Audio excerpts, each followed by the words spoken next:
Hey, Guoba here with the guide for returning or maybe just confused players. Have you pulled someone and just not known what to do with them? Well, this video is here to help out.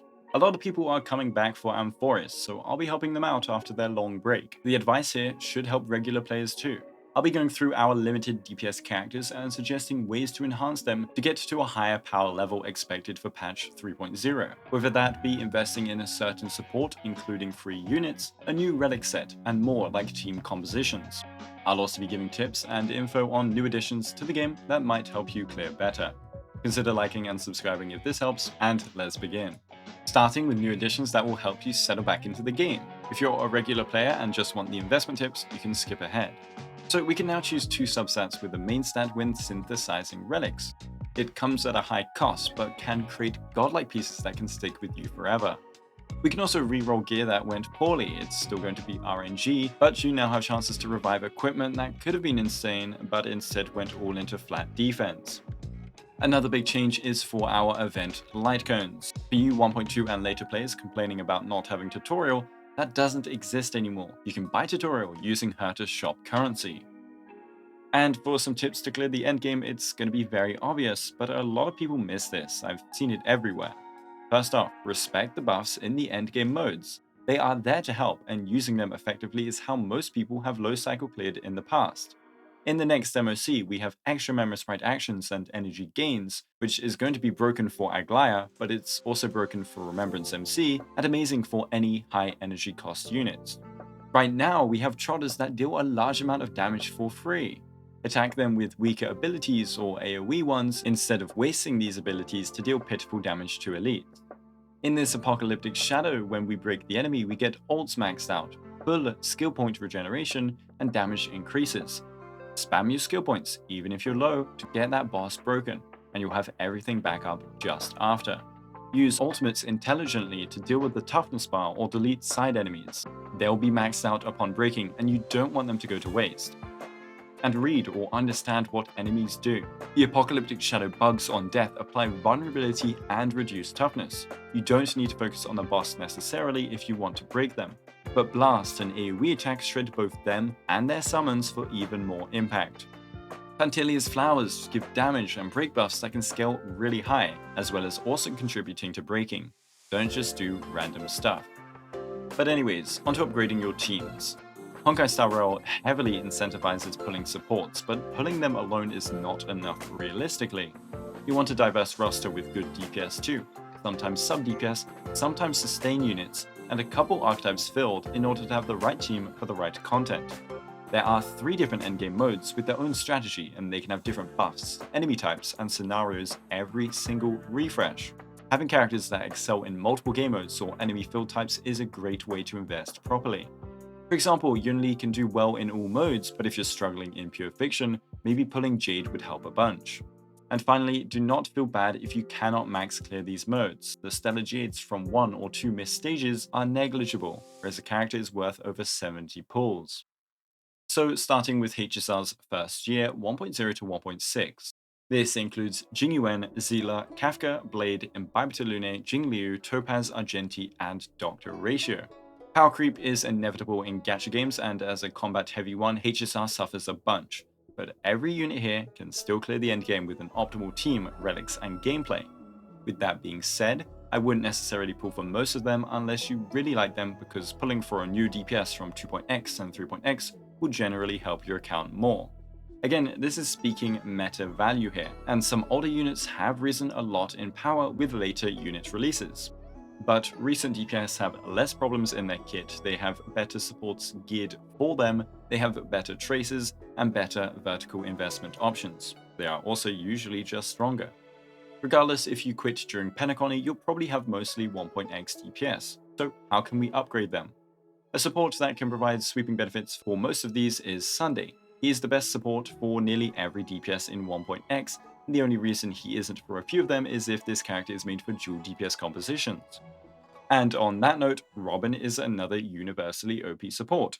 She will fit into a team for every single DPS here, even Blade, though to a much lesser extent.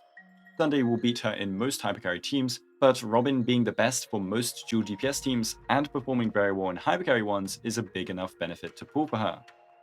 Jing Yuan, Blade, Argenti, and Lune would specifically want Sunday over Robin, whereas Kafka and Topaz would specifically want Robin for their dual DPS compositions. Older limited harmonies can be slotted in excellently, like Ron May for Kafka, Topaz, Dr. Ratio dual DPS teams, and Sparkle for any hypercarry teams. Also, the brand new Remembrance MC is insane for hypercarry and a couple dual comps, as well as their Harmony variant being tremendous for the whole break archetype. A bunch of relics and planar ornaments have come out since these unit releases too, and farming the best sets can help your damage soar. If it's in the same domain as another top tier set, especially a support one, then even better. Listing all of the new gear sets in HSR here, and we can look at who you can farm these for. For example, Duke for Jing Yuan, Scholar for Jing Liu, Poet for base speed Lune players.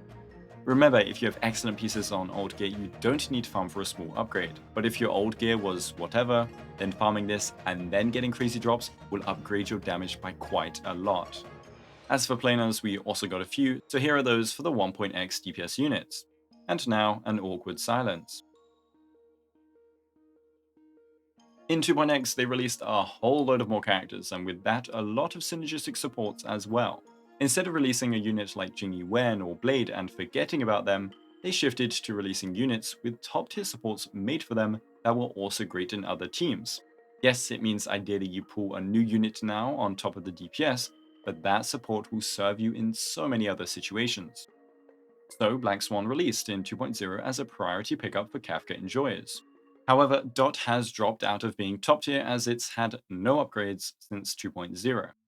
But it's still decent enough for now, and I don't think they'll neglect it forever due to them offering dot-based buffs and blessings and power-ups in Sim Uni. I don't know what else I can say about her right now though, as Dot has limited options for investment, but her E1 is a big vertical upgrade. In 2.1, they released Acheron. Acheron is still a fantastic DPS that can work in all game modes thanks to her damage scaling, as well as her teammates enabling her fantastically. Her top pickup will be Jiao Cho, who released a few patches later. He is made to amplify her damage by a ton, whilst keeping insane uptime on it. He also enables her ultimate charging power like no other Nihility unit. Her S1 and E2 are both amazing investment options if you want her to excel even further. At E2 Acheron and even E0 if you don't have another top Nihility, you can use premium Harmony units from other teams with her. If you pulled a Sunday or Robin or Sparkle for Team 1, well, Acheron can use them too if they're free. She didn't get any big relic or planar upgrades though, so stick to whatever is most efficient. 2.2 was Buhill's turn. If you need to delete a single enemy, he is the best at that. As a break unit, I'd pick up Romay for him for sure, and she can be used elsewhere pretty well. Then Harmony MC is free, but Fugue is an awesome upgrade for him as he loves double the breaks. It gives him more energy, tons more front-loaded damage, and ramps him up faster. For the final slot, Boothill is an excellent zero sustain user. I'd recommend just filling this in with Sunday or Bronya. All of his upgrade options are synergistic with tons of other units, so you can't really go wrong. Relics and planars are the usual break ones. Cavalry was released in patch 2.3, and so it's a new farm if you quit early. Valorous can be used on a few DPS, so it's not too inefficient to farm Cavalry anyway. And Vonoak is greatly used these days for when you're farming Talia.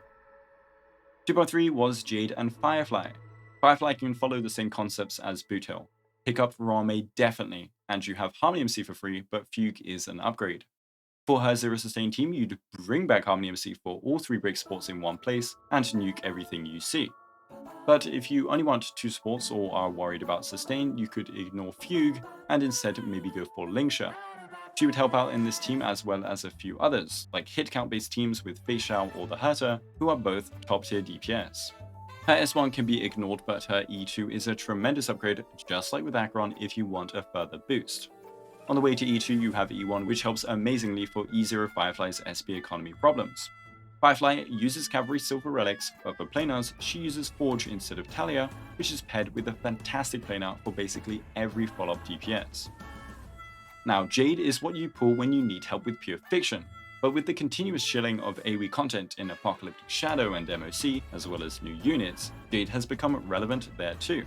So you could pull her just as an enabler for past and future units in PF and AoE content, but you can also pull her regardless if you want a sub-DPS upgrade or the Herta.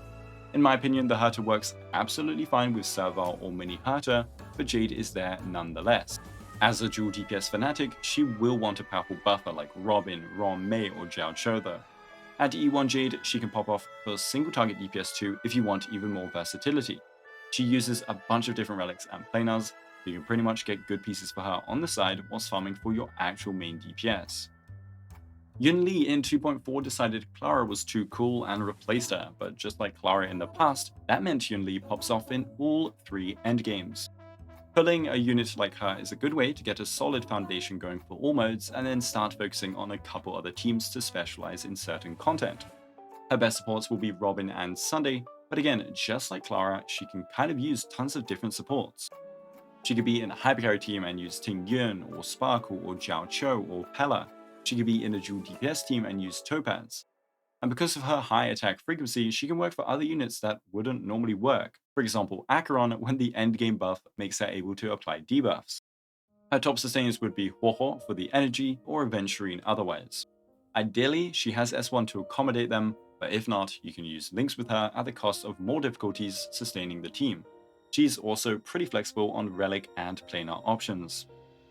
Fei Xiao up next from 2.5, a non-confirmed emanator, but one that scales a bit like Acheron or the Herta. Because of how she functions and her ultimate regeneration, she is a multi-mode threat provided you have the units and strategies at hand, and I think she will only get better. She would definitely want Robin, she's her best support by far, and Fei Xiao was pretty much made to be pulled with her. Head with the fact that Fei Xiao wants dual TPS comps, it's a no-brainer. It's like Rome and Firefly. But after getting Robin, you have so many options. You can run a common dual DPS team with Topaz, March 7th Hunt, Moza. You can bring a sustain of Aventurine, Lingsha, Gallagher. You can run a zero sustain and run a Mosquito type team with Bronya and March 7th Hunt, or Remembrance MC and Moza. You can even run her in pure fiction with Mini Herta and Jade, as her constant big chunks of damage will enable Herta to deal damage, which then enables Jade to do even more damage. Her S1 is not necessary to perform, and her E2 is another insane one if you're looking for an upgrade. E1 on the way is fantastic too. Again, she has flexibility on her relics and planars, and honestly, most crit DPS these days have a lot of different options. 2.6 was a solo run of Rapper and a lot of brain rot from the story. She was our final break DPS of version 2.x and is AoE focused. So just like the other two, Rome is top tier for her, as breaking is the name of the game. Harmony MC is free again, but Fugue is the biggest upgrade for Rapper out of anything else. Double breaking is instrumental for her talent's damage capabilities, and so if you want Rapper to excel, definitely pick up Fugue along the way. Other than that, you could also use a Lingsha if you want a sustain team, but if not, triple support is just fine thanks to the insane delays of the team and imaginary breaking. And she uses the same stuff as Buto, but she can use alternatives like Thief in Pure Fiction. In 3.0, we have the Herta, and Aglaea is coming out soon. The Herta is very free-to-play friendly team comp-wise, and she doesn't even need her light cone. However, her S1 is still fantastic and offers utility. For sub-DPS, she hasn't got one that is completely made for her yet. I expect a Jiaoqiu unit to come out for her eventually. Jade is really good and limited, but there isn't a perfect synergy just yet. And of course, her E2 is disgustingly strong. I mean, most DPS ones are these days. Aglaea is a Remembrance DPS, the Memo Sprite path. We'll have more info on her soon, but it's highly likely that she needs Sunday to perform like other top tiers with their support. Like a Firefly that needs her Raw Mei, or a Fei Xiao with Robin. Sunday is tremendous elsewhere, so it's not a waste to pick him up just for Aglaea. And I think we'll see alternative supports like Remembrance MC do fine anyways. So for 3.0, I would check out my pool guide for a bit more detail, but the Herta and or a strong universal character like Robin are great pickups to get back into the game. If you want to wait, then I recommend getting Sunday when he's back too, and keep your eye out for Tribi as another limited Harmony unit. So if we add up all the recommended investments for each unit, we can kind of get a summary of which supports and sustains are best to pick up for overall value. Not surprisingly, we have our latest Harmony units, but Rong-Mei all the way back from 1.6 still holds great value due to her niche. Some sustains also synergize greatly with certain archetypes, but they're generally not as high priority. A good way to invest into the future is pulling a new DPS that you like with the support made specifically for them or others like them. If you don't like that support, then you can ignore them, that's okay. But strictly meta speaking, you shouldn't dodge their best in slot support, especially if they come out at a different patch. Remember though, to enjoy the game above all, And secondary support options still work great for most units, it'll just need better team optimization and farming. That, or you miss 80 Jades, which are not the end of the world. I hope this video helps someone out, and if it helps you out, be sure to like and subscribe for more. Thanks to my amazing YouTube members, thank you guys for watching, and have a Guoba day.